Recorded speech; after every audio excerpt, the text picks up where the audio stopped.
این شما و این هم استیکتیت، یکی از کانی های فوق‌العاده بی‌نظیر و دوست داشتنی. در اساطیر آفریقا معروفه که استیکتیت مثل یک فرستنده و گیرنده عمل میکنه، البته با این تعبیر که خودمون گذاشتیم، یعنی فرستنده و گیرنده. معتقدن که زمانی که استیکتیت با شماست، هر فکری داشته باشید همون فکر رو به بیرون منتشر میکنه و چیزهای شبیه به اون رو برای شما میگیره و در واقع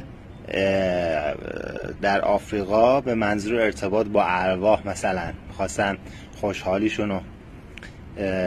به ارواح منتقل کنن یا با یک جهان دیگر منتقل کنن، از استیکتیت استفاده میکردن، مثلا خوشحالی رو منتقل کنن و همون رو از جهان دیگر دریافت کنن.